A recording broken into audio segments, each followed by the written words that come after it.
Okay. All right. Well, welcome everybody.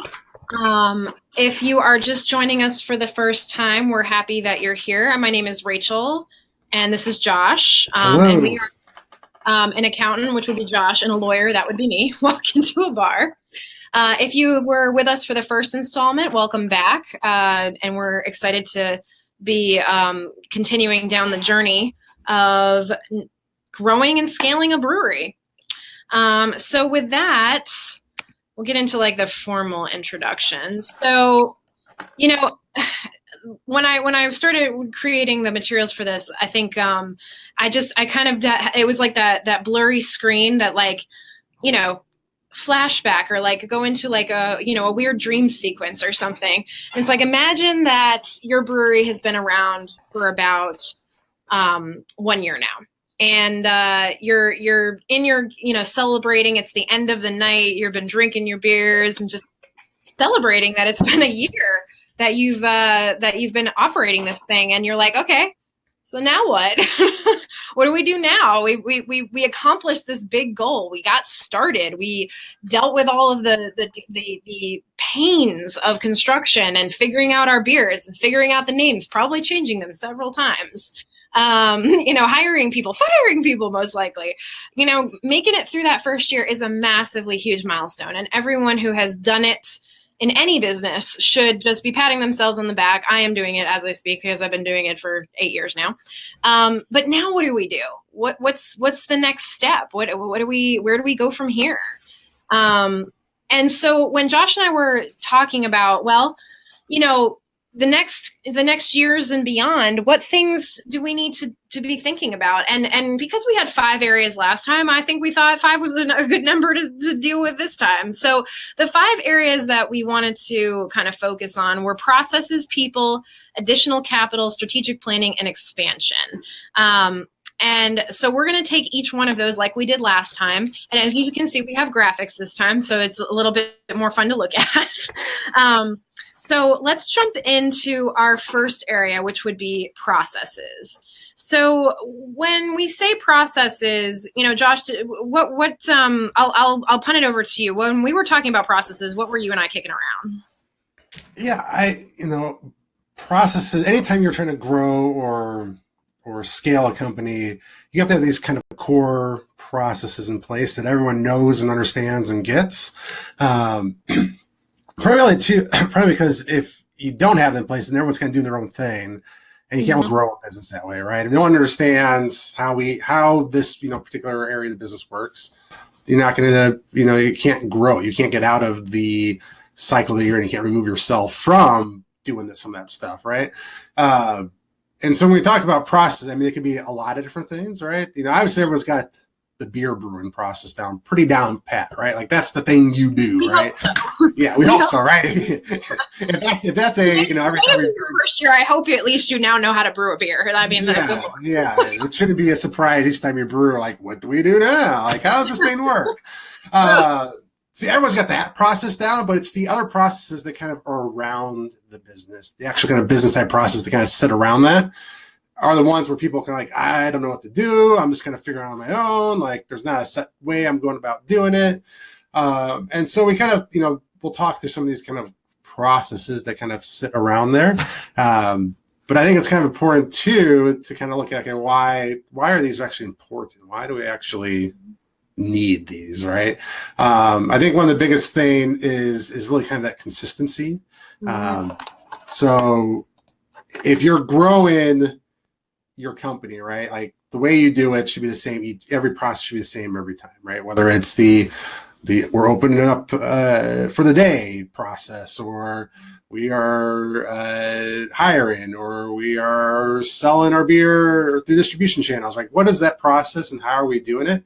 And that should be consistent. And if that's not consistent, then if we're redoing it or relearning it every time, we can't really grow that way. It should be something that someone can pick up and go and do. And not have to like rethink about how do we go about doing that each time we do it.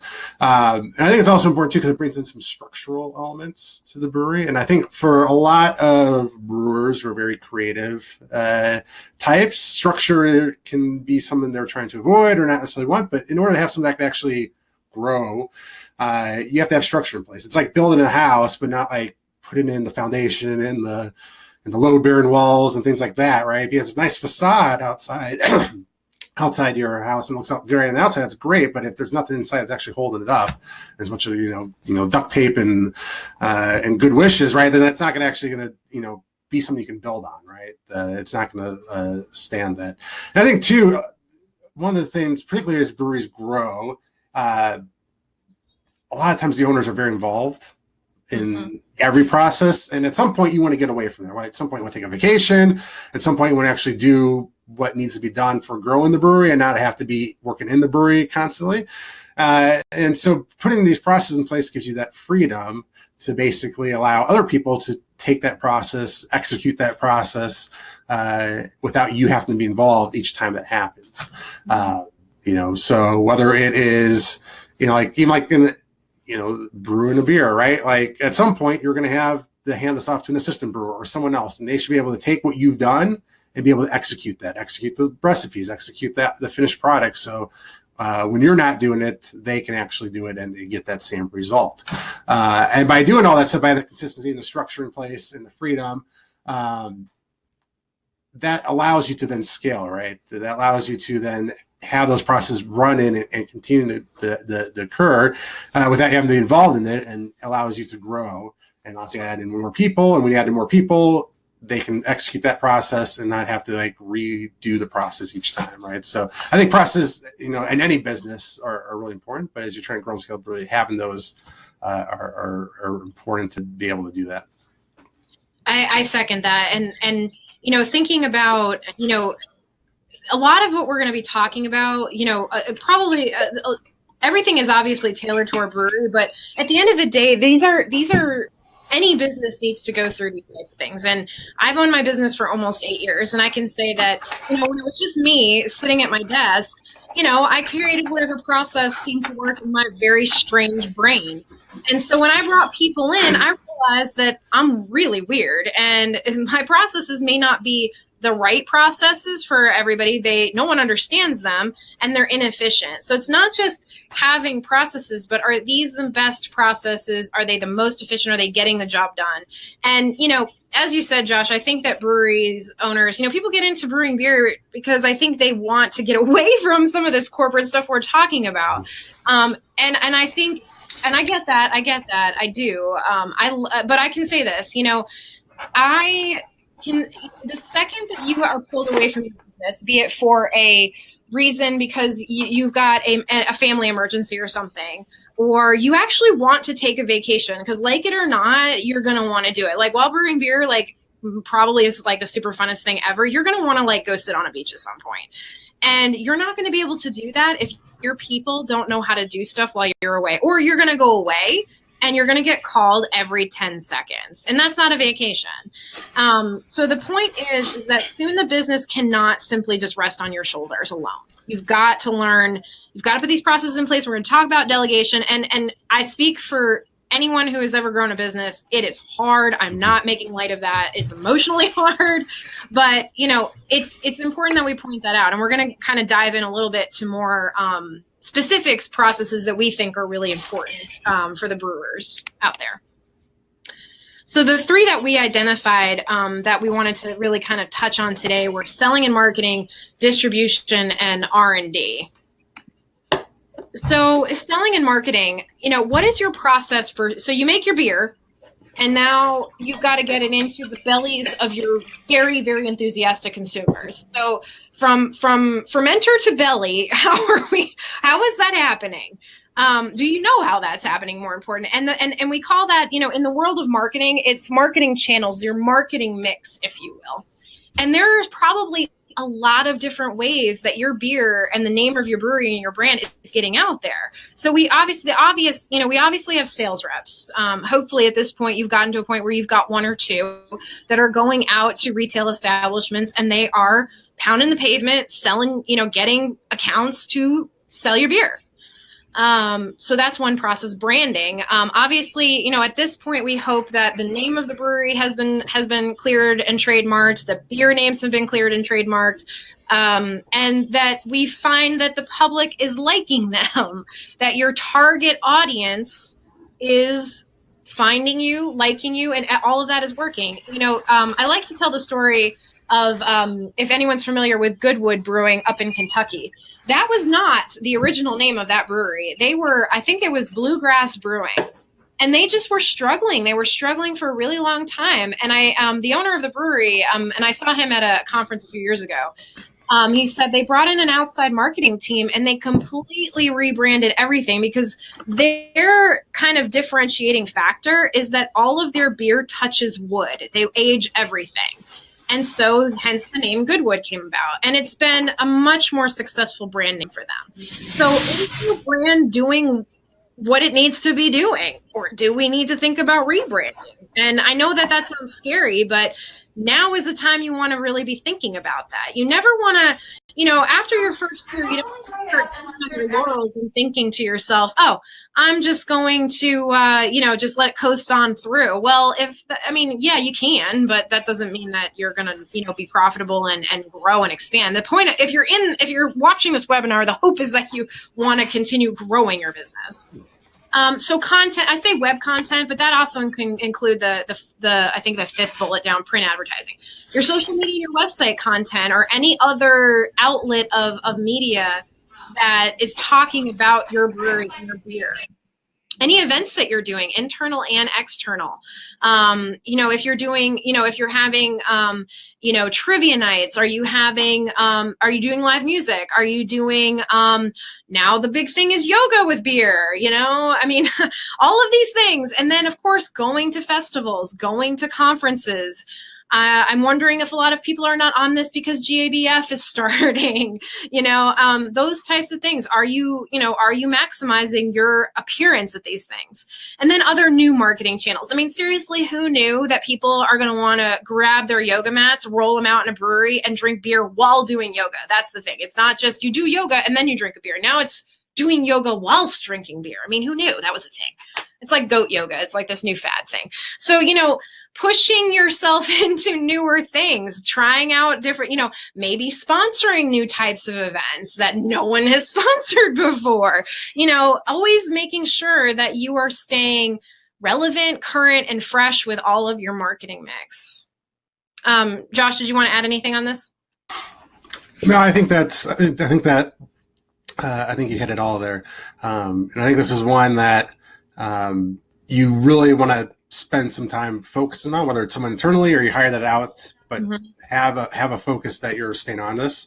It always looks bad when you go, you're searching for breweries and you go look at a brewery's website or their social media and it hasn't been posted on it for a while. It's like, they still care. Are they there? Right. That's a death sentence right there. Yeah. Not just for a brewery, it's to anybody. Yeah. So I'll tell a little story about our firm. So, I am like any other entrepreneur. I did all the things in my firm when I first started. And I have a marketing degree. So, of course, I was the lawyer that did marketing. Yeah, that was smart. I woke up. I was actually tried to build my own website when I first started. And I woke up like bolt upright in bed first year of my business. And I said, Rachel, you are a lawyer. You are not a web designer. Go and hire one. And that's basically what I've done ever since. And today I have a marketing team that I pay awesome amounts of money. I actually would love to give them even more money, frankly. I'm at that point with them where I'm like, oh my God, please don't ever leave me. And they make sure that we are staying on top of all this stuff, because the second you become irrelevant is when you start to lose clientele. And for beer, there's somebody new coming up behind you before you even realize it. So we've got to make sure we're staying fresh and relevant all the time. It's so important. Yep. Distribution. I remember when I was putting this slide together, I said to myself, the two words that describe distributors, necessary evil. I think that is the best way to say it. And surprisingly, that's what people say about you and me, Josh. They call us necessary evils too all the time. A lot of you may have been self-distributing in your first year. And you know what? You did that to save money. You didn't want to give a piece of anything, of your very awesome product that you spent a lot of time developing and making and your blood, sweat, and tears into doing. and you don't want to give any of it away to a distributor. Well, you probably, if you haven't already figured out, that the reason that distributors are around is because they can go places and get outside of a certain area that you just can't do. And that's all they do. All they do is pick up your beer and they give it to people. That's all they do. And if you're spinning your wheels, spending all your time doing that, I can tell you right now that is not the best use of your time. Okay. So distributors, like I said, we all know them, we all hate them, we all love them, whatever you want to say about them. So you want to evaluate this relationship like you want to do with any relationship, internal or external. And the fundamental question is the relationship working for you? And some of the things I want, kind of put bug in your ear about is, are you having open and honest communication with them, even when the news is bad? If they say, say they had, a pallet of beer that went bad because they had a power outage in their warehouse, are they going to tell you that when it happens? Or are they going to say it like, oh yeah, this happened like 6 months ago? Like, that's a problem. Okay. Do they know your brand and the consumer of your brand? If they're trying to sell your beer if you are a local craft beer and you don't want to be anywhere near, some of like here in Nashville, for example, the downtown scene is a very different place than some of the local places. If anyone knows anything about Nashville right now, the bachelorettes like to go downtown. And you know what kind of beer they like? They like to drink your major brewers. I'm just going to leave it at that. Okay. Now, the craft beer brewers do like to try to get into downtown. It's very difficult these days because of, so much competition for taps. But is that really the most ideal place for them? That depends. But if you've got a distributor that's basically just, trying to go wherever they can, or they're going way, way, way too far outside, that's something, how much do they care about your brand? Managing expectations.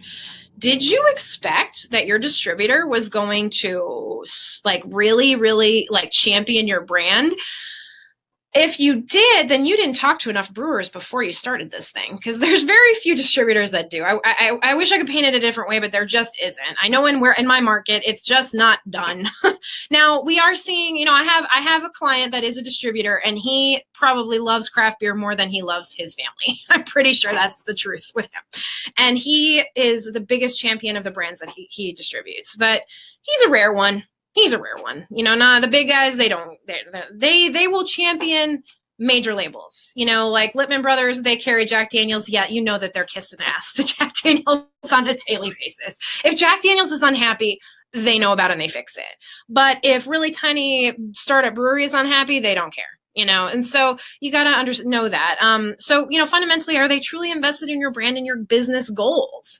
If they're not, then maybe we need to figure out how to get out of that relationship, which I'm about to engage on that with another client, is a lot easier said than done. And so we want to, if we need to get out of the relationship, then we need to be talking to our attorney about how can we get out of this relationship as unscathed as possible. But is it worth it to stay in the relationship if they're not selling your brand and your kind of business lives or dies on how much they're selling? It may be worth it to try to buy them out of the contract, which is a lot of the times what has to happen. Josh, do you have anything else to add on the wonderful world of distribution?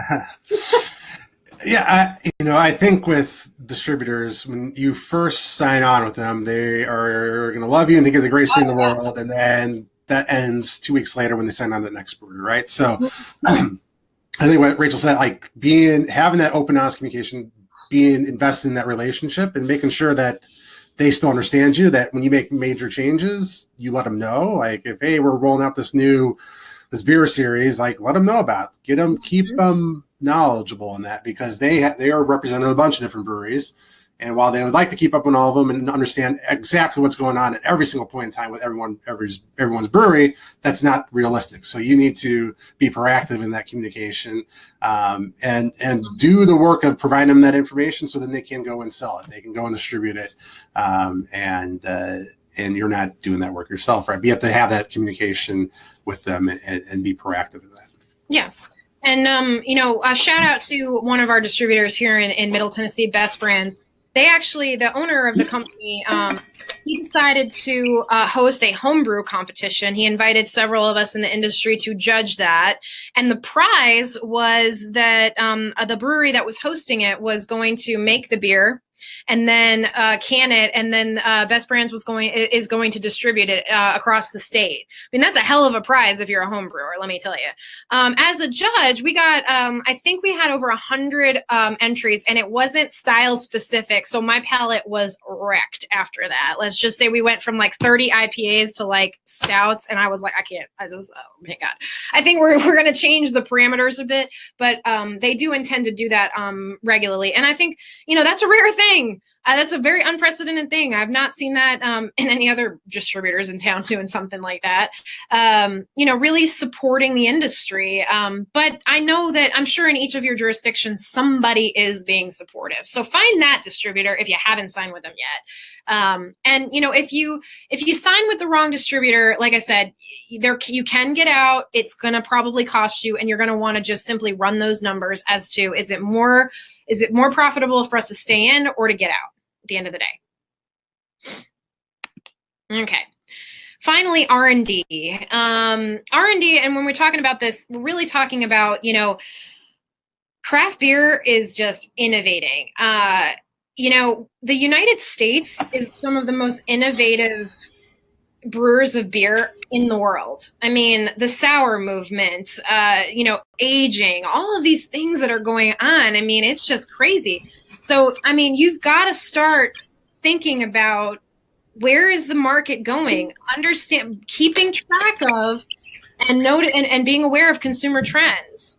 I have recently become gluten-free, which I'm sure you all just collectively were sad for me. As you should be. It sucks. But I can tell you, as someone who is like the second I was like, oh shit, I have to go gluten-free, I was like, all right, what options are there in beer? That's the first thing I did. And there are more and more every day. And you know what? They are not bad. I can tell you this right now. I have been a very big fan of Omission. They make a fabulous pale ale. So what is your process? Gonna go back to that, for developing and releasing new beer.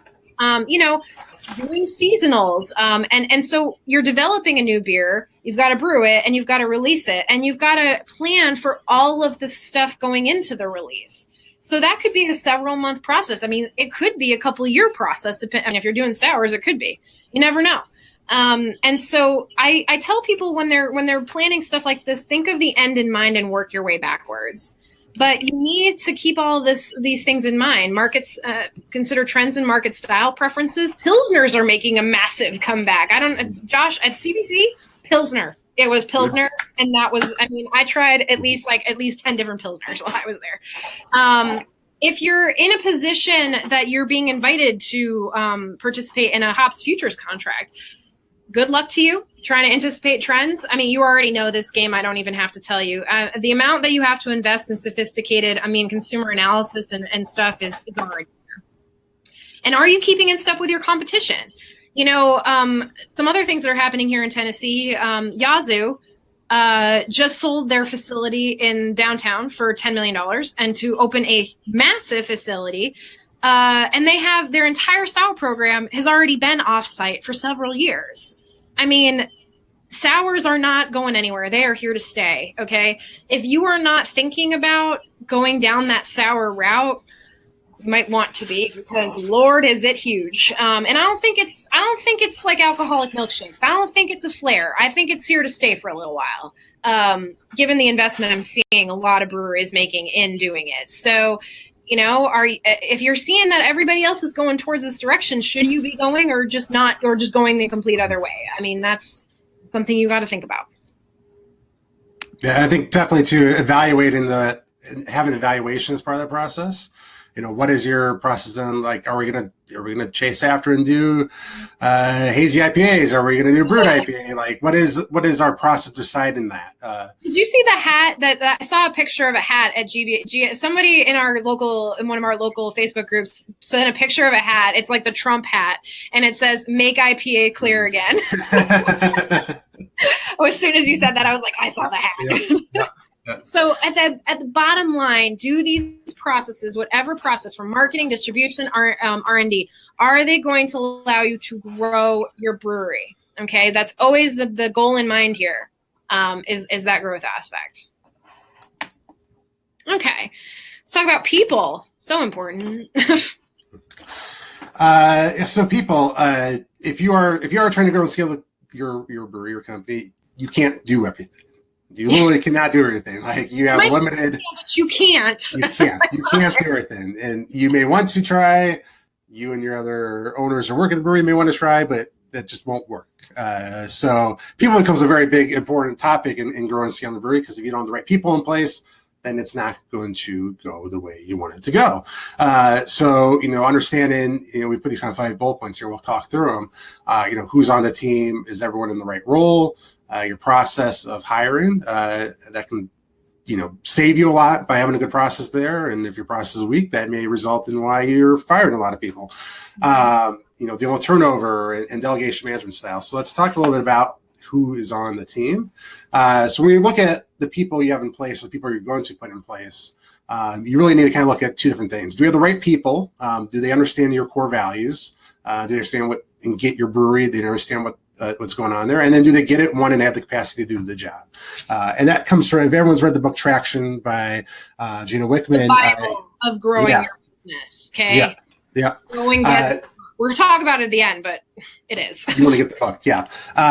It is, making sure you have those people who get what you're doing and can actually do the role that is assigned to them is important. So having them in the right seat. So, and that involves you too as the owner as well.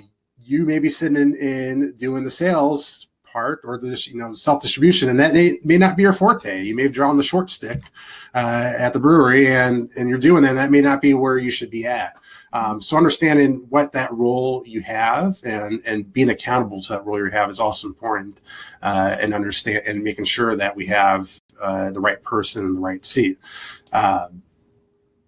One of the things I think we want to avoid here was what I call all the hat syndrome. And we've seen that. I've seen this many a time where the brewery owner or owners are doing everything. And when they go and hire and bring people in, they're not delegating effectively out. They're basically, those people are just kind of doing a set task or doing what the owner tells them to do at any given point in time.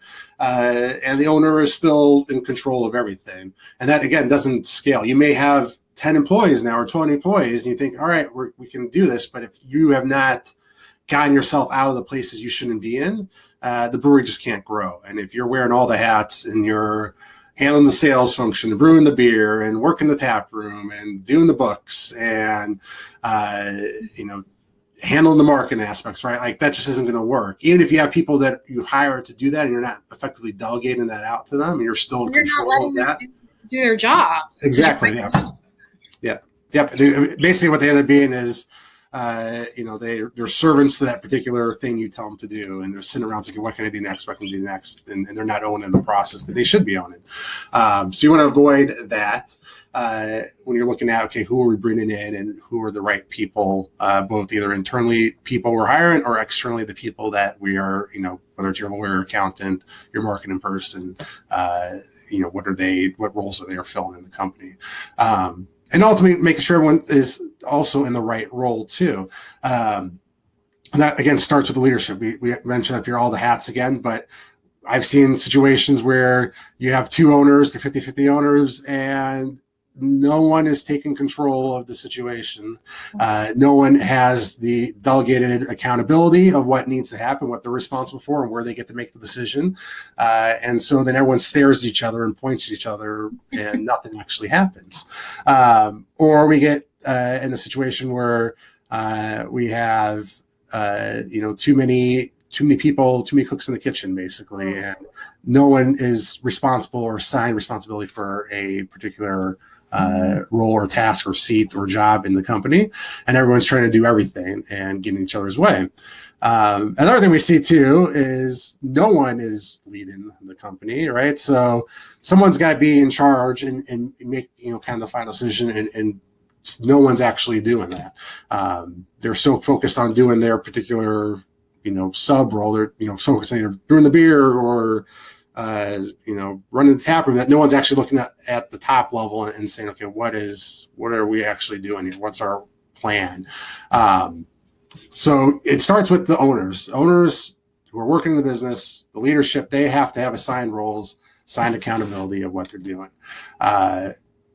once you get there and you start looking at the other roles and other places that you bring people in to serve in the company, we want to make sure we have a mechanism or a process in place to identify when there's someone who is not in the right role.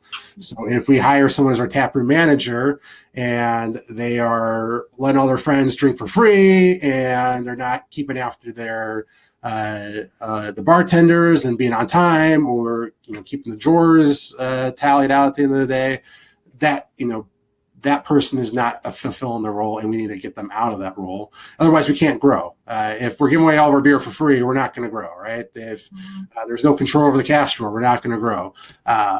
So we got to get the people out who are in the wrong roles and replace them with someone who can fill that role effectively. And that person may change too. What happens and works in year 1 may not work in year 3, may not work in year 5.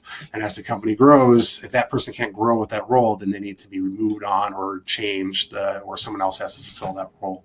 And ultimately too, growth can't happen when there is not an alignment in the vision. So if the person in charge of operations, the person in charge of sales, and the person in charge of finance aren't in agreement of what's actually happening, what our goal is 5 years down the line, or what our vision of the company is, and they're just doing what they think makes the most sense, we're not going to have growth there either, because they're going to be in conflict with each other, and we can't do what we need to do when we need to do it.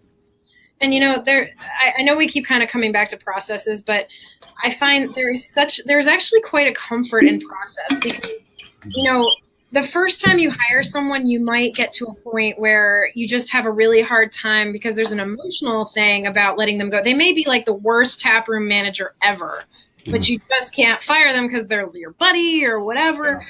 But if you have already established a process and say you need to be hitting these key performance indicators or key KPIs, and you're evaluating them on, and we're going to talk more about that in, when we get more into employee stuff, and they're not doing it, then the process says, the equation says, you got to go, or you got to go here, or whatever. And instead of it, you take it from being an emotional decision at that point, because whoever said that business is not personal is full of crap, because it is. Mm-hmm. But if you can take it back into being a systemic thing, it does kind of take the decision out of your hands and makes it a little easier to make. Correct. Yep. Right. When we look then, so the process behind hiring, here's their process, right? Ultimately, we want to find the right staff, the right people for the job. So we need to make sure we have a process in place that gets that, right? We don't just want to be hiring our buddies and our friends and the guy who sits at our bar every night and is like, hey, it'd be really cool working in a brewery, right? Like, that's not the process to do it.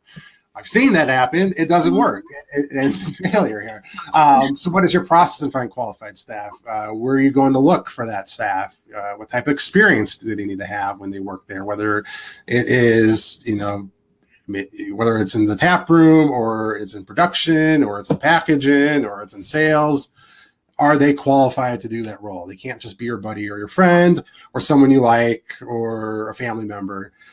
They need to be qualified in there. And not only do they need to be qualified, we need to have people involved in making that decision within the company on how we're hiring. So we don't want to necessarily say, all right, the owner is going to make all the hiring decisions and the tap room manager isn't going to say of who's going to be in the tap room, or the head brewer doesn't get to say who's going to be their assistant, right? Like we need to understand who is involved, what role we're trying to fill, who's involved with that, and have those people involved in making that decision. Again, we want to get the owner necessarily out of that part so that the people who have ownership of those areas can take ownership and actually hire the people they think that makes sense for what that role entails.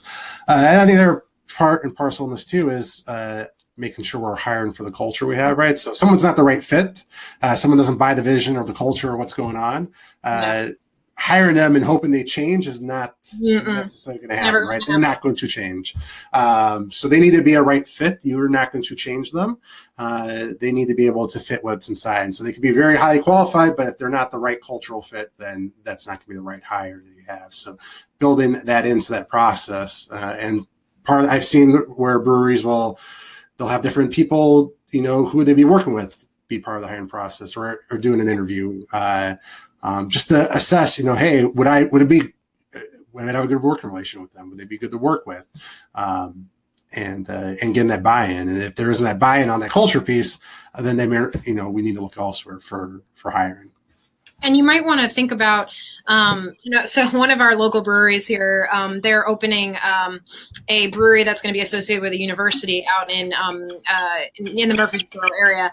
And I was messaging with him on Facebook, and he had gotten 600 applications because I had someone who was working at a bar downtown who was looking to get into the brewing industry.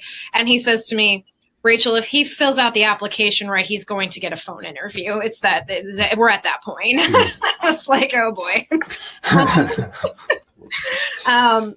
There's other problems going on with that, but that's one thing. But, I mean, and for my firm, I can also say this, I get inundated with requests for interns all the time from the local law schools, and I like to toot my own horn. Number 1 and 2 in the law school class wants to come work here. But you know what? 1 and 2 in the law school class, they are brilliant legal minds, but they can't carry on a conversation to save their life. And I cannot be in a less than 700 square foot office with you all day long. And I've interviewed them, and I just can't do it. So I feel this. My personal philosophy is, I can teach somebody to do anything. Truly, I can. I cannot teach you not to be an asshole. Bottom line. So if we already have those issues, not going to be good. Not going to be good. So hire for personality and cultural fit, and, realize that you can teach them to do other things.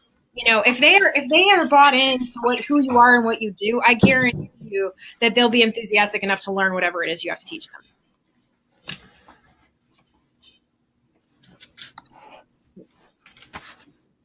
So employees. So that kind of leads us into that aspect of things. So they can be your greatest asset or your greatest liability. And the point is, you decide. I know that there comes a point in your business where you feel like you're not in control all the time. Well, you have to remember that you're in control. Okay. So let's kind of separate employees into high level and low level. So your higher level employees, if you have hired a head chef, if you have a very sophisticated tap room menu, which some of them do, but we're really talking about head brewer. We're talking about maybe assistant brewer, head of marketing, any of those head of department things. If we've gotten to that point, you want to make sure you're compensating them appropriately, benefits packages, insurance types of things. If you haven't set up some sort of a SEP or 401k type of package, you want to have those types of options, and you want to have contracts in place for these people. You want to say, this is how much I'm paying you. This is your vacation and benefits schedule. And more importantly than that, this is, here in Tennessee, we are an at-will work state, meaning that we can hire and fire at will. But if we say you could be fired for these reasons, they are considered a causal reason, they can't go and file for unemployment on me. Well, they can try, but they're going to get denied. So we want to make sure that's in place. Other types of things like non-solicitation and possibly non-compete, not very well favored in brewery, but still non-solicitation, because a lot of times your head brewers end up becoming your kind of counterparts as also brewery owners at some point. So we want to make sure that they don't up and take all of your staff with you. Is it's not necessarily customers we're worried about. We're more worried about staff. If you spend a lot of time putting in a really good staff and your head brewer ups and tries to leave with all of them, yeah, we probably want to contract around that. Low-level employees, so your maybe your keg washers, your bar staff, things like that. We're not getting them to sign contracts. Now, there is paperwork they have to sign. They have to sign I-9s. Are we doing background checks on them? If you want to have employees, you may not be able to as servers, just saying. But, we are serving alcohol. So we do want to make sure that, at least in the state of Tennessee, do they have, serving underage related offenses on their record? Because if they do, we don't want to be employing them. Okay. That's a liability to you. And so we want to have a system process for keeping track of paperwork, and really, really, really, really important, a process for grievances, internal and external. If you have a bar fight incident with some of your customers, there needs to be a process of taking statements, having things signed, and everything being T's crossed, I's dotted as much as possible. Internal as well. Sexual harassment is a thing. It is so pervasive in the workplace. You, as the owner, need to make sure that you are taking any complaints like that completely seriously, and you have a process for that. 100% cannot stress these things enough. And you can't have it later. You can't have it after an incident happens. You need to have it before you get the employees in place. And it's not that hard. You just need a process to document these situations when they come up. I cannot stress that enough. Oh my God. So that's with employees kind of in a nutshell, the things that we like to focus on. Okay, delegation, the bane of my existence. I'm like the worst delegator ever. Like I'll go, it's like taken me years to learn how to delegate. So the terms we're using in here are straight out of Traction. I'm going to give Gino Wickman a massive shout out here. So most brewery owners are visionaries. They're the idea person. They're looking to the future of the brewery, and they're looking 3, 5, 10 years down the road. And these people need to get comfortable delegating. And it's hard. It's so hard to let go of your baby. It's so hard to hand your child over to someone else and say, here, take care of this person and nurture them and feed them and make sure that they grow up to be the right people. It's really hard. The other thing that we need to make sure of is, and this could be a come to Jesus, stare yourself in the mirror moment, but not all people who start companies are meant to see it all the way through from a managerial standpoint. And we call that from entrepreneur to CEO. The people that, if you really like making beer, if you love the aspect of the chemistry, if you are super, super jazzed about that, but managing people like keeps you up at night, then you may not be the right person to run this brewery. You may be better making beer. And that, now, society says, oh, you're supposed to move into CEO, but not everybody on this earth is made to be a CEO, okay? That's okay. If at the end of the day, your brewery is going to be more successful if you're not necessarily running and managing all the people and all of the detail-oriented processes that make you want to, kill yourself, then maybe that's not what you should be doing, and you need to find somebody to do that instead. And that's okay. And there's nothing wrong with that. And that happens almost daily in most business. Okay. But you have to understand that, and you have to let go of that. And you might realize that you've put yourself in a less stressful position and put yourself in the right seat. So visionaries need to be balanced by integrators, people who create order out of chaos, detail-oriented individuals. You can't have an entire 3 or 4 visionary owners without a single integrator in there. You've got to have people who can look at that person's vision and say, okay, this is the steps that we need to take to make it happen. That's the type of people you need to look for. And so when you're looking to kind of round out your team, some of these personality assessments are absolutely hugely beneficial to help you find where you are missing, where you've got voids in your company to help it grow. Okay. Additional capital. Obviously, we can't grow without money. Josh, tell us how we do it. Oh, yeah. So this is, I think this is a question a lot of brewery owners ask themselves. Hey, we're growing. We are starting to get the capacity. What are we going to do now? And a lot of times they are looking at this and they just don't know where to go, or they look at their balance in their bank account and say, maybe I can't do anything here. So I think when it's time to seek more money, obviously you're going to know the growth of your business. Hopefully you're looking at financial statements and seeing how your revenue is trending and all that. But we also need to take that and with that do some forecasting and say, based on what we're seeing, based on the trends, based on what we are expecting to do, where are we going to shake out here? And where are we going to run into issues? We're going to run into issues where we're going to run out of money because we are expanding too quickly, or are we going to run into issues where we're going to have so much cash in hand we need to do something with it? So doing that forecasting analysis, doing that forecasting cash flow analysis will help kind of determine, okay, when is the time to seek more money? Are we running into a spot where we're going to sell all we can sell and we're going to kind of plateau there? And if we want to continue to grow, we need to, either buy more equipment or do some other measures in order to get there.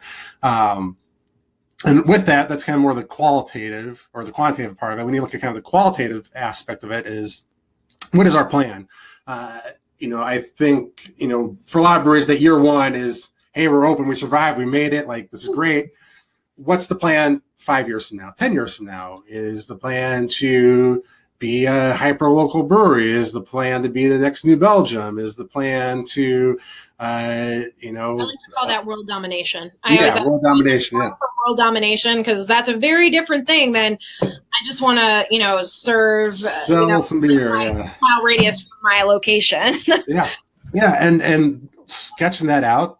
Talk with their people in your leadership, if you're other owners, saying, okay, what are we actually trying to do here? Do we want to be running a brewery 15 years from now? Mm-hmm. What's our end game? What's our exit strategy here?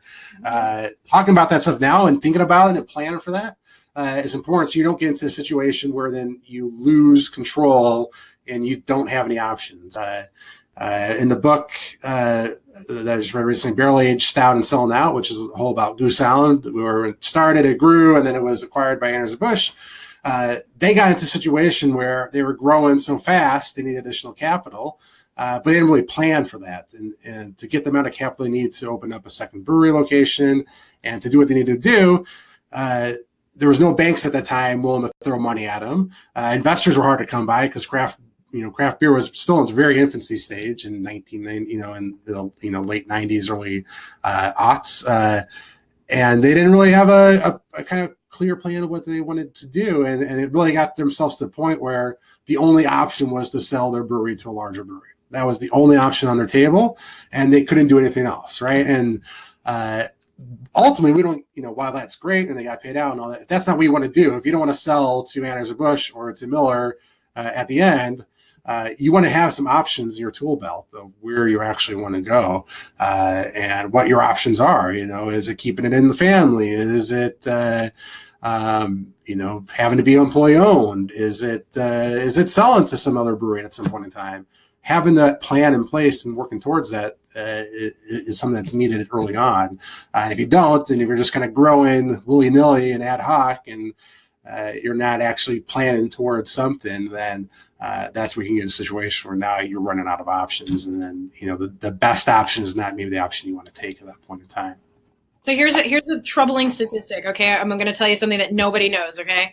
100% of us are going to die. Yeah. Okay. So there's nothing on this earth that is more inevitable than death and taxes. Mm-hmm. So guess what is going to happen? And you want to be thinking about that now. We don't usually recommend that conversation in the first year because you're drinking out of a fire hose. You got enough on your plate. But year 2 is appropriate time to start thinking about, do I want to do this for the rest of my life? Do I see myself doing it? You got a good taste of it. And the question is, do you want to be drinking it for the rest of your life? Mm-hmm. When we then look at, we say, hey, we do want to grow. We want to get to a certain size. We want to, accomplish these things. Okay. Now we need to see how much money do we need and what is it actually be used for, right? So first, let's start with the pinch point. Is the pinch point we're going to run out of capacity and we need to buy more equipment to be able to meet these goals? Is the pinch point that we need to get our beer out as far and wide as possible and we don't have the ability to do that right now? Is the pinch point we don't have the right people in place, or we need bring the right people in place in order to reach these growth goals.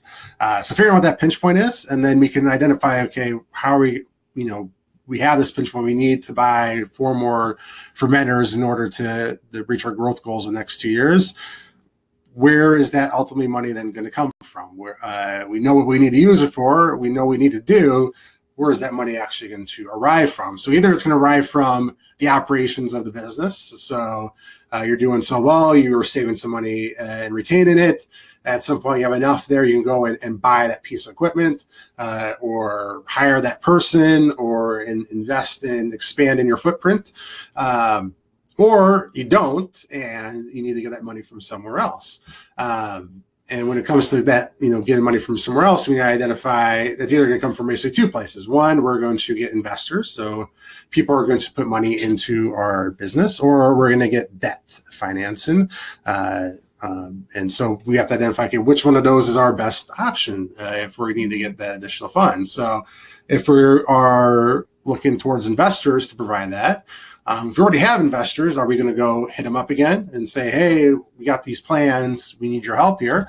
Or are we going to bring new investors in? And what's the implications of doing that? If we're going to bring in other investors, what does our operating agreement say about that? Do we have, issues of dilution, or we already issued all the capital we said we're going to issue, and we need to now create a new class of shares or a new class of ownership? What happens with dilution, right? If I'm bringing a bunch of new investors in, how does that affect my previous investors? Are they going to get diluted out, or I'm going to get diluted out as the owner, right? Like my shares are going to get lost there. So how is that going to work, and understanding that? Because while it may be easy and it may seem cheap to go and get the money from some friends and family, and that, gives you that stuff you don't have to worry about alone, it still has its consequences, and it still has its implications that you have to consider there. The other option is obviously going to get the debt financing. So whether that's going to a bank or getting a lease arrangement on a piece of equipment, figuring out what that is, what the cost of getting that is, what do we need to provide to the bank? What does the bank need to see? If we're getting a lease, what are the implicit rates we're paying in that lease agreement? How long is it for? Do we have a bargain purchase option at the end? Understanding that debt situation, because when you go for the debt,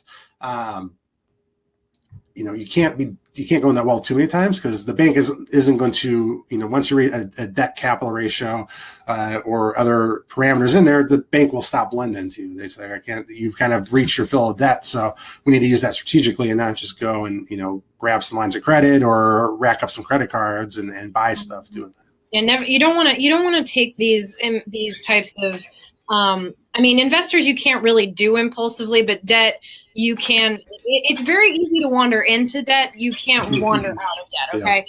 Yeah. So, you have, like, again, with the whole, I'm going to hammer this home. You want to think about the end in mind. And as I hopefully you're not getting overwhelmed. Like, there's a lot to this growing and scaling thing. And the answer to that is, yeah, there is. But you want to take it one step at a time. So you want to, pull back the layers of all of these options and spend the time doing the diligence. Visionaries want to go. They want to move forward. They want to, open second location yesterday. They want to expand the brewery yesterday. But you have to take the time to look into, make sure that we don't open something too quickly and then have a wasteland of mess for Josh and I to fix. Okay. While we both enjoy that in the sense of that's what you pay us to do. Yeah. We'd much rather do it in a much more systemic, controlled manner. We both like that better. It's better for everybody's stress level. Really, it is. You're much happier doing it slowly and controlled than making us clean it up later. Right. And if we're going to go get this capital then from investors, we're going to have to do evaluation. And so we have to figure, okay, what is our brewery worth now? Obviously, that hopefully has changed since it was when we opened it up, but we have to look at what our methods of valuation are, what that means, right? So, whether you're looking at a cash flow method, we're discounting our cash flows and seeing, okay, what does that produce as a value? Looking at sales multiples, so looking at when breweries have sold, you may see like, hey, it's 3 times revenue or 4 times revenue is what they're selling at. Let's look at that as a metric. We're going to look at recent sales. So, we know brewery X. Right now, Josh, 3 or 4 is the multiple? I've seen between 2 and 3. It can be higher than that. Wow. Ballast Point good. Got a crazy good multiple, but Constellation overpaid a little bit for that.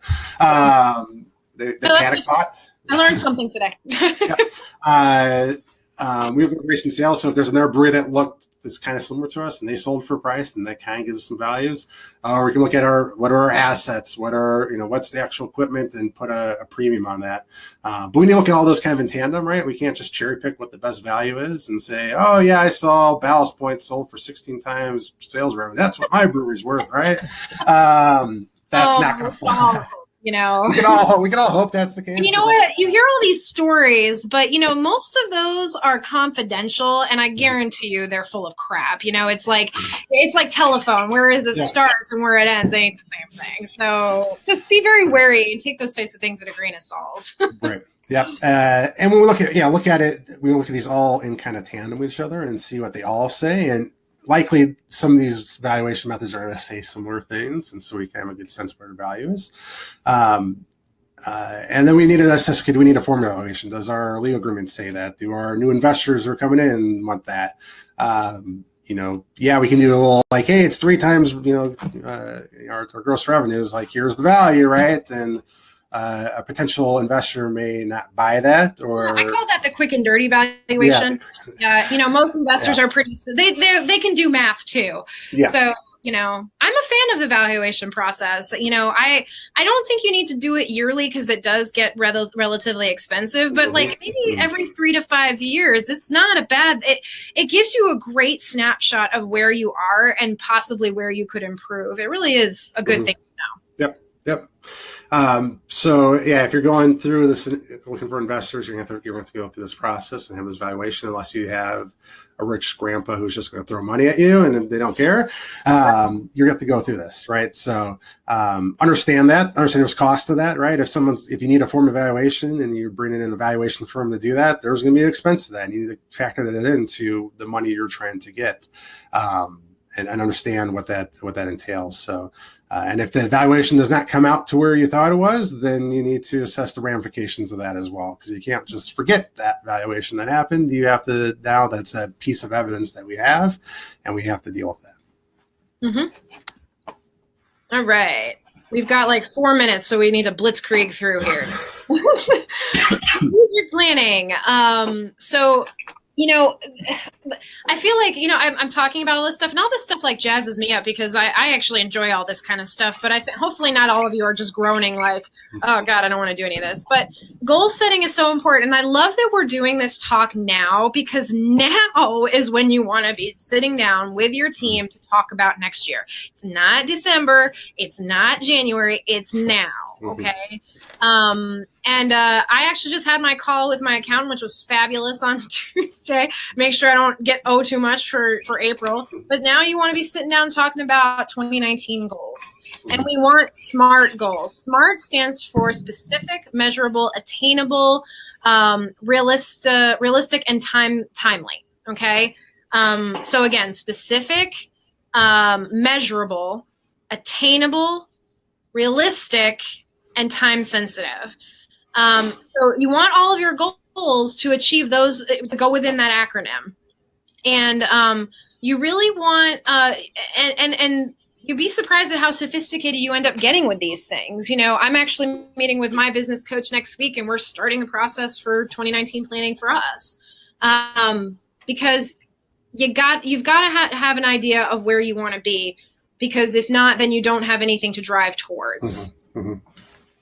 And two, you have to look at it as you look at these goals, they have that realistic part's important, right? And so understanding what the industry is looking like and understanding how your peers are looking like through a benchmark analysis is important, because you may believe that you can grow 200% next year, but if that's not reality, then that's not a really good metric to be utilizing. So understand what's going on in the market at large.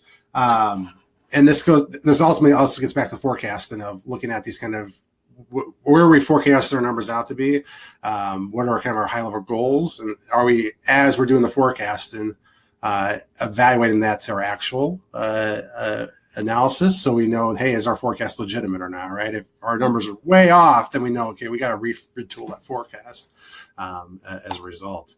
And another part in the strategic planning process is also looking kind of the macro and microeconomic trends. So from the craft brewer industry at large, right, we're moving more from a growth industry to a maturing industry. What does that mean? How does that change the macroeconomics there? How do tax cuts and tariffs, treat that, right? So if aluminum's higher, that's going to be a higher cost for you if you're canning beers. If you expect there's going to be a recession, okay, or maybe the growth of the business is not going to be the same as it was last year. Are we taking that into consideration in our analysis? of planning, right? It's not always going to be rosy, right? And at some point, the market's not going to be where it needs to be or where it should be at. And you have to deal with the consequences of a recession and how that looks, right? So, and same thing goes with expansion. If there is, a lot of growth, like, are we actually are we riding that wave, or are we doing things that aren't allowing us to do that? And then also looking at macroeconomic trends, what's happening locally. Are other breweries doing well now? Well, are they struggling? Are they succeeding? Is there competition pressures? Is there law changes that are affecting us that change kind of the dynamics of the economics or how we're operating? So understanding that and figuring that out is also important in looking at strategic goals. We can't just look at ourselves in a bubble. We have to look at everything kind of surrounding us and how does that impact us. Yep. And then very briefly on expansion. So the two options you really have are expanding your existing facility, meaning can you grow into a space next to you? Opening additional facilities, opening tap rooms in other locations, opening smaller micro or nano breweries in other locations. Doing that smaller version in other locations could allow for, that could be your offsite R&D. In some places, you might have to in order to have multiple locations. It really is going to depend on your laws. Ultimately, for that, it's going to come down to what makes the most sense from a revenue and expense standpoint. Distributing out of state. So if you have the capacity if you already have enough capacity to grow into, and you're ready to start moving outside of your local area, there's a lot of legal issues you need to keep in mind. Foreign qualification of a corporate entity. Do you need to register as a foreign LLC or corporation in the state that you want to go to? And are you going to be subject to their taxes? Do you need to get licensed in some form or fashion with the alcoholic beverage boards there? You're probably going to have to, beer's going on my computer right now. You're going to have to do definitely label and product registration is absolutely going to be a thing that you're going to have to do. Choosing a distributor, again, your due diligence. You need to talk to other brewers and engage an attorney so that you understand the contracts. The laws are vastly different from state to state. If you don't have the ability to so if you're now going to be like Sam Adams. So Sam Adams does not ship their beer from Boston to California. They have contract brewing relationships or alternating proprietorship relationships in other places in order to, do their to brew their beer so that it's fresh in the market that they're going into. And is that an option? So we were mentioning traction. This is this is the Bible. I mean, it is the most. Josh has the book. So I recommend buying the book as Josh has it in hard copy. If you get it on Kindle like I did, you're going to want to buy it then in hard copy. So you're going to give the man twice as much money, which is fine because he really deserves it. Because you're going to want to write in it. And then go to his website because he has a lot of worksheets to download. At this stage in your business, you should be buying cases of this book and giving it to all of your people and making it a book club that you guys read it together. I mean, so huge. And then Josh has something special. Yeah. So we have a 4-pack guide you can get on our website that talks a lot about what we talked about today about growth and scaling and some of the things to consider. So that's another good resource. And Rachel can also talk about her book. Once you, as I'm pimping my own thing, you can pimp your own thing. My book is about dealing with partnership relationships. It's called Marriage Without the Sex.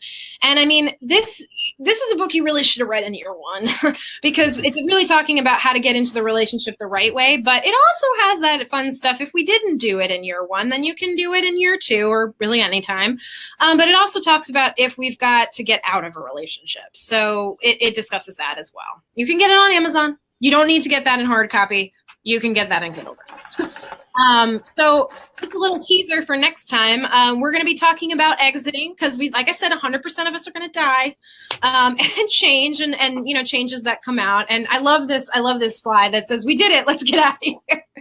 And so talking about that and moving on to something else in your life or, any of that kind of stuff. So stay tuned for that in October. If you are attending GABF, have a fabulous time. We are sad that we're not there. Wish we could be. Maybe next year. But We are, I can announce now officially, we are going to be at CBC with a booth. So you want to come and look for us because we're going to have some fun stuff for that. And we are hopefully going to be talking, Josh and I will be talking at that. We're crossing fingers that the BA lets us do that. So we'll see you guys in October. But I think that's all I've got. Josh, you have anything else to add? That's all I got. See you next month. All right. Bye.